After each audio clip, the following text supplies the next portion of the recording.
어느 조직이나 리더십은 중요합니다. 작은 기업이나 또 수백 명이 있는 글로벌 기업까지 작으면 작은 대로 또 크면 큰 대로 리더십에 영향을 받습니다. 그래서 리더십에 관한 책들이 많이 쏟아져 나옵니다. 인터넷 교보문고 홈페이지에 리더십이라는 키워드로 검색을 해보면 국내의 도서를 합쳐서 약 4만여 권 이상의 책이 등장합니다. 어느 분야에든 탁월한 성과를 낸 리더가 있으면 주목을 받게 됩니다. 그래서 제일 먼저 등장하는 것이 그 사람의 이름을 딴 리더십에 관련된 책입니다. 스티븐 잡스 리더십, 또 잭 월치 리더십, 손정의 리더십, 일론 머스크의 리더십, 정주영, 또 이건희의 리더십, 이런 경영인들에 대한 책을 우리는 쉽게 찾아볼 수가 있습니다. 뿐만 아니라 스포츠에서도 히딩크 은하, 또 김성근 감독, 김기태 같은 리더십을 본받으면서 그의 리더십을 분석하고 연구한 책들도 많이 있습니다. 이에 반해서 2인자들에 대한 관심은 높지 않습니다. 그도 당연한 것이 기억해야 할 1인자도 많은데 2인자까지 기억하기에는 그 수가 너무나도 많기 때문입니다. 그래서 2인자의 리더십, 참모 리더십이라는 그런 관점의 콘텐츠나 책도 있지만 큰 주목을 받지는 못합니다. 탁월한 성과를 낸 팀이 있다면 제일 먼저 떠올리는 것이 리더나 팀원입니다. 훌륭한 리더가 있거나 실력 있는 팀원이 있기 때문이라고 생각을 하는 겁니다. 반면에 어느 누구도 훌륭한 2인자가 있어서 그 팀이 잘 되었다라고 생각하기는 쉽지가 않습니다. 뛰어난 팀에는 뛰어난 2인자라는 말이 있습니다. 2인자들은 수많은 역할을 담당해야 합니다. 리더가 올바른 판단을 할 수 있도록 조력을 해야 되고 그를 대신에 굳은 일을 직접 해야 될 때도 있습니다. 리더와 팀원들 간의 원활한 소통에 창구가 되어야 하기도 하고 경우에 따라서는 리더의 책임을 대신 져야 할 때도 있습니다. 때론 자신의 실력을 통해서 1인자에게 긴장감, 건강한 긴장감을 불어넣기도 합니다. 좋은 1인자가 좋은 2인자가 좋은 1인자를 만들고 결국 그 리더십으로 좋은 팀을 만드는 사례가 참 많이 있습니다. 대표적으로 마이크로소프트사의 스티브 발머라는 분을 향해서 빌 게이츠가 스티브가 1인자고 나는 2인자다라고 말하였습니다. 클린턴 대통령 시절에 엘 고어라는 미국 부통령이 있는데 그는 미국 역사상 가장 훌륭한 부통령이다라는 평가를 받습니다. 삼국지에 나오는 관우나 제갈량이 있었기 때문에 유비가 촉이라는 나라를 세워서 위와 오나라와 함께 삼국을 이룰 수가 있었습니다. 성경에도 뛰어난 2인자들이 등장합니다. 모세에게는 아론이 있어서 그의 부족한 언변을 대신할 수 있었고 또 젊고 용맹한 여호수아가 있어서 전쟁에 나가 승리할 수 있었습니다. 다윗에게는 요나단이라는 친구이자 조력자가 있어서 사울에게서부터 잘 피할 수 있었습니다. 엘리야는 뛰어난 하나님의 사람이었고 그에게 엘리사가 있어서 그의 사역을 이어갈 뿐만 아니라 많은 제자들을 길러내는 역할을 감당할 수 있었습니다. 사실 하나님 나라의 일에는 1인자, 2인자가 따로 있지 않습니다. 우리 몸이 모든 부분이 중요하고 각자의 역할이 있는 것처럼 예수 그리스도만이 1인자이십니다. 주님께서 머리가 되시고 나머지는 목사나 장로나 권사나 집사나 모두가 동등한 하나의 지체입니다. 서로 다른 역할을 담당해 나가는 것이지 사실 1순위, 2순위로 나눠져 있지는 않습니다. 하지만 초대교회에 앞장서서 복음을 전하는 리더들이 있었고 그 리더들의 사역을 잘 전할 수 있도록 도와주고 섬겨준 이들이 있었습니다. 이들의 보이지 않는 수고와 도움이 있었기 때문에 앞장서서 복음을 전했던 자들이 그 일에 집중할 수가 있었습니다. 그런 인물 중에 한 명이 오늘 본문에 나오는 실라입니다.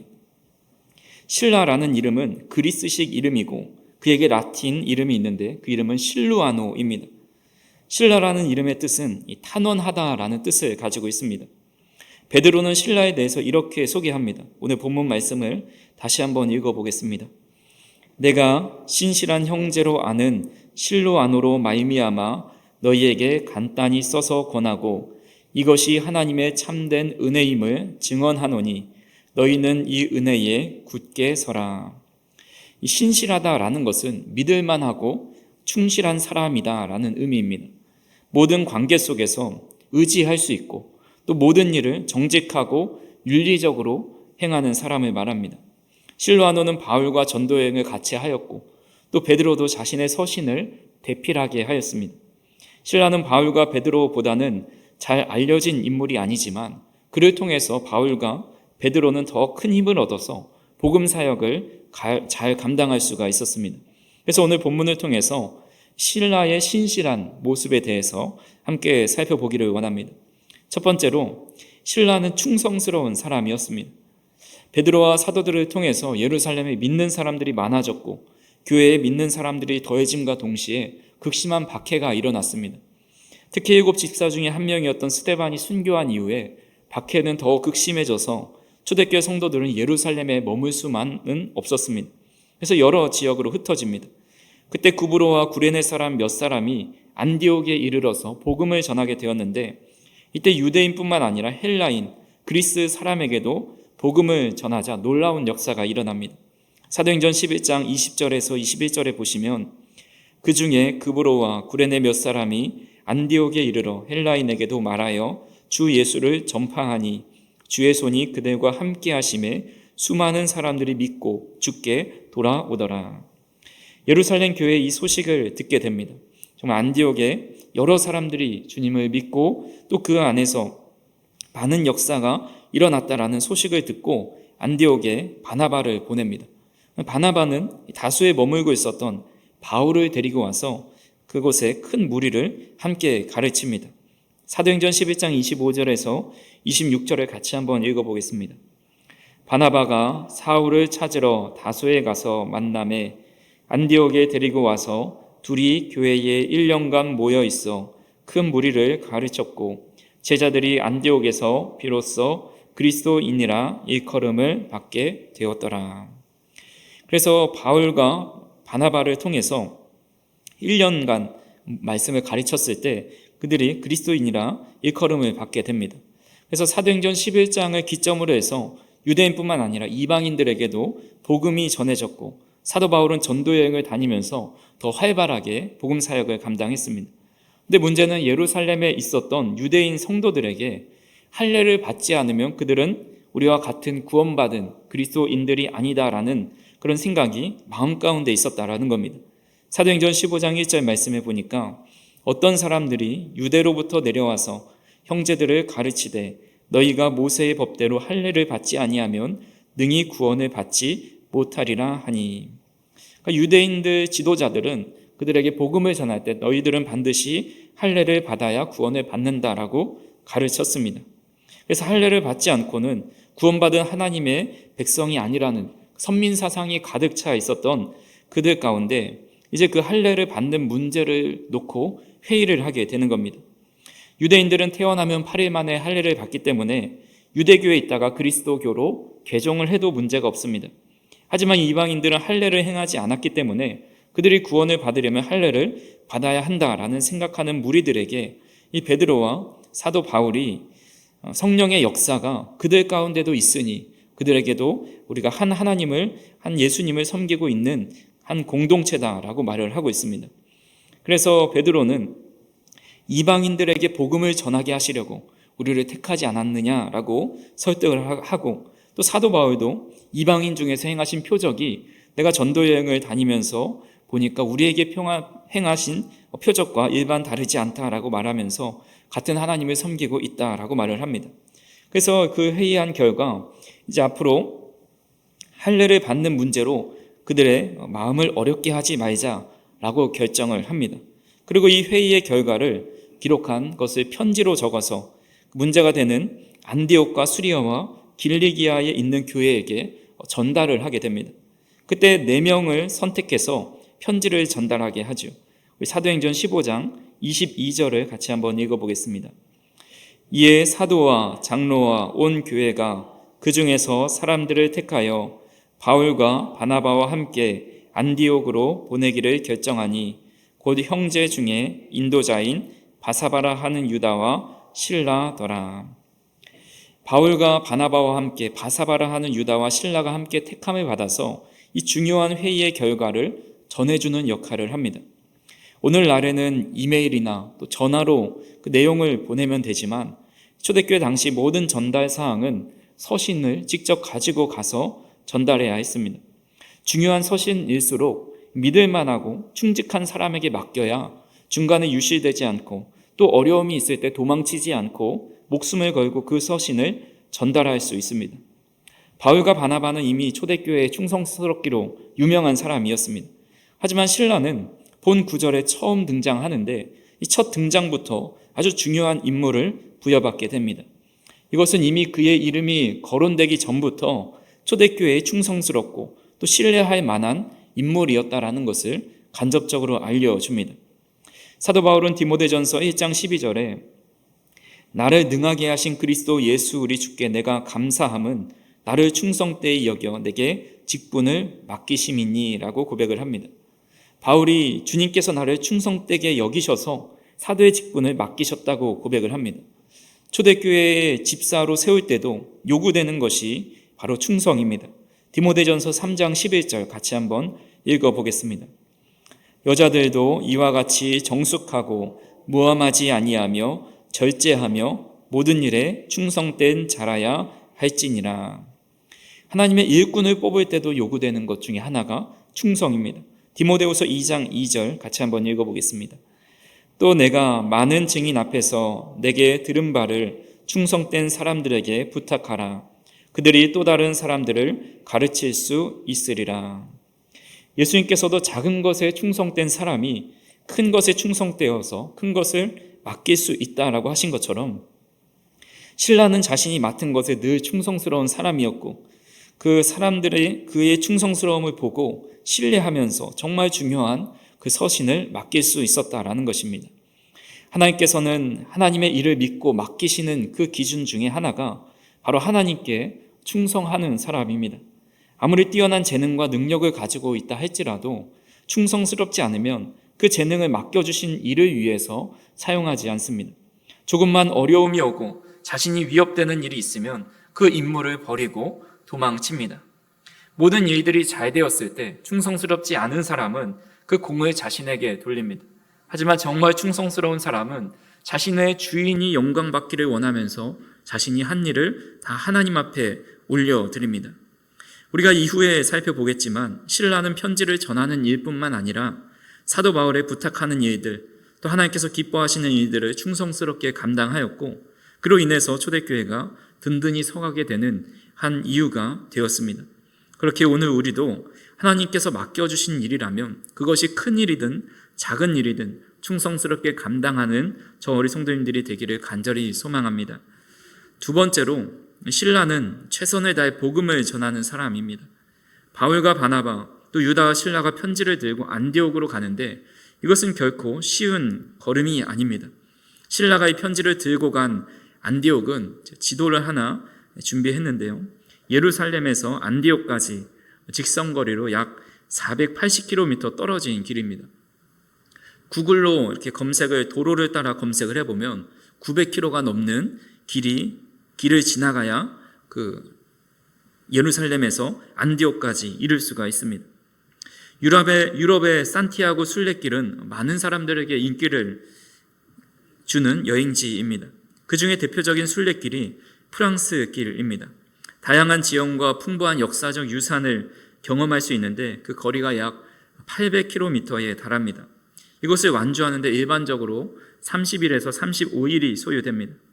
대부분의 순례자는 하루에 20km에서 25km를 걷고 체력이 좋은 사람은 30km까지도 걷지만 이 하루 이틀 걷는 게 아니라 한 달 동안 걷는 거기 때문에 무리하지 않는 선에서 걸어갑니다. 그때 처음 이 순례길을 가는 사람들은 한 20km에서 25km를 걸을 수 없기 때문에 15km 내외를 걷기 시작해서 점진적으로 늘려간다고 합니다. 신라가 편지를 들고 갔던 그 길은 이런 순례길보다 더 지형이 험하고 또 숙소도 더 열악합니다. 여러 강도와 야생의 동물의 위험이 도사리고 있습니다. 신발도 지금처럼 쿠션이 잘 돼 있는 내구성이 좋은 신발이 아니라 불편한 신발, 금세 닳아 떨어지는 그런 신발을 신고 가서 몸에 더 무리가 갔을 겁니다. 예루살렘에서 안디옥까지 보름 이상 걸리는 이 거리를 쉬운 일이 아니지만 신라는 이 좋은 소식을 전하러 가는데 조금도 주저하지 않습니다. 그렇게 도착한 곳에서 편지를 전달한 후에 그들이 위로하고 권면합니다. 우리 사도행전 15장 32절을 같이 한번 읽어보겠습니다. 유다와 신라도 선지자라 여러 말로 형제를 권면하여 굳게 하고. 여기서 나오는 권면이라는 단어는 관주 성경에 보면 위로라고 또 다르게 바꿔 말할 수 있다고 기록을 해 놓았습니다. 그러니까 여러 말로 형제들을 위로해 준 겁니다. 신라는 어떤 말로 이 믿음의 사람들을 위로해 주었을까요? 고난과 어려움 중에 있을 때 안디옥 교회 성도들에게 심리적인 상담을 해주고 또 여러 가지 좋은 말들로 위로를 해 주었을까요?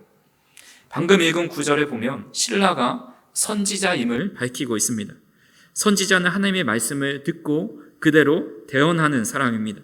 자신의 생각과 지식을 전하는 것이 아니라 하나님께서 주시는 영감을 받은 그 말씀, 하나님의 말씀을 전하는 것이 바로 선지자의 일입니다.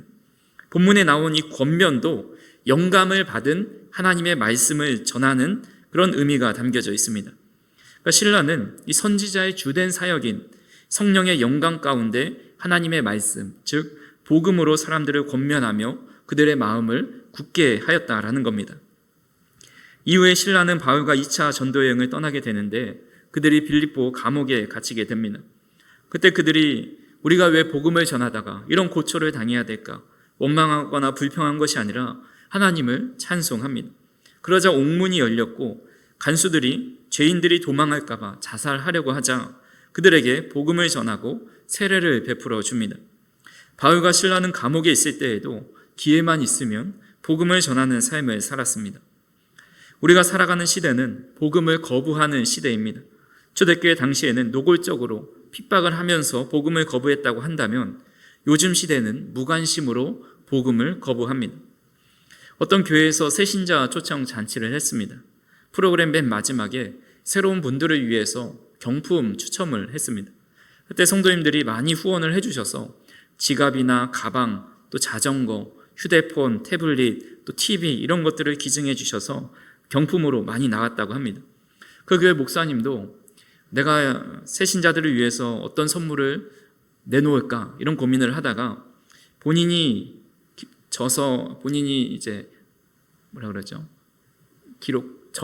본인의 저서를 이렇게 선물로 내놓은 겁니다. 그래서 사회자가 이렇게 번호를 추첨을 하나씩 하는데 많은 사람들이 기대를 갖고 그 추첨에 집중을 합니다. 근데 이제 이 담임 목사님의 서적을 들고서 이제 이 책을 추첨하겠습니다라고 말을 할 때에 이 목사님이 성도들의 그 모습을 보았다고 합니다. 근데 그들의 모습이 전에 막 눈이 초롱초롱해서 내 번호가 제발 당첨되라 이런 눈이 제발 넘어가라 당첨되지 않아라 이런 모습으로 이제 바라보고 있다라는 것을 보았다라고 합니다. 그래서 어떤 사람은 자기가 추첨이 되지 않자 아싸라는 말을 하면서 이렇게 좋아했다라는 모습을 보면서 내가 다시는 책을 내놓지 말아야겠다라고 다짐했다고 합니다. 사람들은 복음을 듣기 위해서 초청되어 왔지만 그런 사람들조차도 하나님의 말씀을 기록해 놓은 책보다는 이런 전자기기나 또 본인이 원하는 것을 더 선호한다라는 것을 보여줍니다. 하물며 그 자리에 참여하지 않은 복음에 아예 관심이 없는 자들은 오히려 더 복음을 듣지 않고 거부하는 모습을 보게 됩니다. 하지만 복음은 사람을 변화시키는 능력이 있습니다. 낙심하고 절망 가운데 빠져 있는 사람에게 담대한 마음을 허락해 줍니다. 초대교회의 복음의 능력은 지금도 하나도 쇠하지 않고 여전히 하나님의 능력이 나타나는 것이 바로 복음입니다. 그렇기에 저와 우리 성도님들이 복음에 무관심한 이 시대 속에서 복음을 전하면서 복음의 능력을 나타내며 살아갈 수 있기를 간절히 바랍니다. 복음이 전해지는 곳에 세상이 전해줄 수 없는 참된 기쁨이 가득하고 낙심하고 병든 자가 다시 일어납니다.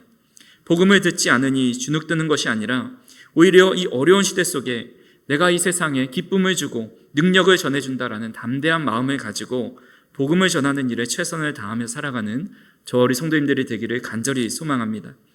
세 번째로 신라는 겸손한 마음으로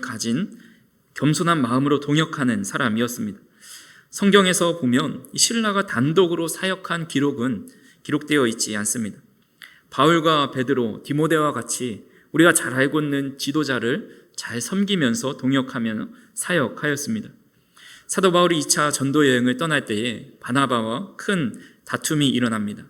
바나바는 마가를 데리고 가자고 말을 하고, 바울은 그가 1차 전도 여행 때 말도 없이 도망가였기 때문에 그를 데려갈 수 없다라고 말을 합니다. 결국 둘은 갈라서게 되는데, 이때 바울이 함께 전도 여행을 떠나기로 한 사람이 바로 실라입니다.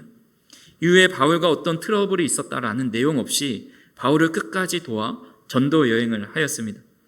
2차 전도 여행 중에 베레아에 있을 때에 바울은 실라와 디모데를 그곳에 남겨뒀고 아덴으로 떠나게 됩니다. 그때 실라는 디모데와도 동역을 하면서 베레아에서 남아 바울이 다 전하지 못한 그 복음을 전하다가 바울이 또 아덴으로 급히 와라 하니까 그것을 다 내려놓고 바울에게 달려갑니다. 이후에 이들은 좋은 동역 관계를 유지하면서 디모데와 함께 데살로니가와 또 고린도에서 바울을 크게 도와줍니다. 이후 사도 바울이 데살로니가 교회와 고린도 교회 서신을 보낼 때에 디모데와 바울 그리고 실로아노가 함께 문안 인사를 하는 것을 보게 됩니다. 고린도후서 1장 19절에 보니까 우리 곧 나와 실로아노와 디모데로 말미암아 너희 가운데 전파된 하나님의 아들 예수 그리스도는 예하고 아니라 함이 되지 아니하셨으니 이에게는 예만 되었느니라. 또 데살로니가전서 1장 1절에 보면 바울과 실로아노와 디모데는 하나님 아버지와 주 예수 그리스도 안에 있는 데살로니가 인해 교회에 편지하노니 은혜와 평강이 너희에게 있을지어다 라고 말을 하면서 끝까지 바울과 또 디모데와 동역하는 모습을 보게 됩니다. 그리고 나서 실로아노는 로마에서 사도 베드로를 도와서 베드로가 말을 하면 그 말의 내용을 헬라어로 기록하면서 베드로 전서를 기록하는 그 대실자가 되어줍니다. 베드로는 실로아노를 신실하다라고 말하였는데 이것은 처음과 끝이 같은 사람이다라는 의미가 있습니다. 변치 않는 마음을 가진 사람이라는 겁니다. 처음에는 서로 좋은 관계를 유지하지만 시간이 지남에 따라 그 관계가 깨질 때가 있습니다. 서로의 주장을 너무 강하게 주장하다 보면 서로 갈라설 때가 있는 겁니다. 하지만 실라는 늘 바울과 베드로 또 다른 사도들과 동역하면서 자신의 목소리를 내기보다는 그들을 존중하며 겸손하게 섬겼습니다. 어떤 상황에서도 하나님과 사람 앞에 신실한 모습으로 맡은 사역을 잘 감당하였습니다. 실라와 실로아노의 이름은 사도행전에서 12번, 또 서신서에서 4번밖에 등장하지 않습니다. 이는 그의 업적에 대해서 기록했다기보다는 그가 바울을 따라다녔다는 내용이 그 주를 이루고 있습니다. 그래서 오늘 말씀을 준비하면서도 이 실라가 직접적으로 행한, 단독적으로 행한 일이 없어서 사실은 그의 사역들을 잘 파악하기가 어려웠습니다. 하지만 바울이 행했던 사역의 틀 안에서 그리고 베드로가 언급한 그 한 번의 그 사역 안에서 행적을 찾아보니 그는 늘 자신을 드러내지 않고 겸손하게 그런 리더십을 섬기면서 그가 맡은 일들을 잘 감당했다라는 것을 엿볼 수가 있었습니다. 그는 바울과 베드로에 비해서 비중 있는 인물처럼 보이지 않고 어떤 놀라운 업적을 이룬 것이 없어 보입니다. 하지만 그의 헌신과 열심이 없었더라면 바울이 사역하는데 더 많은 힘이 들었을 겁니다. 직설적이고 강직하고 열정적인 이 바울의 성격을 함께 마찰 없이 맞춰갈 수 있다는 것이 얼마나 그가 겸손하게 사도 바울을 섬겼는지를 잘 알려줍니다. 그는 자신이 빛나지 않아도 복음만 전해질 수 있다면 다른 사람이 주목을 받고 높임을 받아도 상관없다라는 겸손한 마음을 가지고 있었습니다. 교회 안에서, 공동체 안에서 가장 중요한 것 중에 하나가 바로 서로를 겸손하게 섬기는 겁니다. 서로 높아지려고 하고 서로 앞서가겠다고 끌어당기면 더 앞으로 나아갈 수가 없습니다. 우리는 남들이 알아주지 않아도 머리털까지 다 세고 계시는 하나님께서 우리의 작은 행실까지도, 작은 섬김까지도 다 기억하고 알고 계신다라는 믿음을 가지고 나보다 남을 낮게 여기는 마음으로 서로 섬길 수 있는 우리 성도님들이 되기를 간절히 소망합니다. 그런 모습을 통해서 초대교회가 든든히 세워졌던 것처럼 우리 교회와 우리 교회 공동체가 더욱 든든히 세워져 갈 것입니다. 말씀을 정리합니다. 우리 모두가 하나님 나라의 일꾼으로서 하나님으로부터 충성스럽고 신뢰받는 사람이 되었으면 좋겠습니다. 맡은 자리에서 충성할 때 하나님은 우리를 통해서 교회를 든든히 세우시고 복음의 역사를 이루어 주십니다.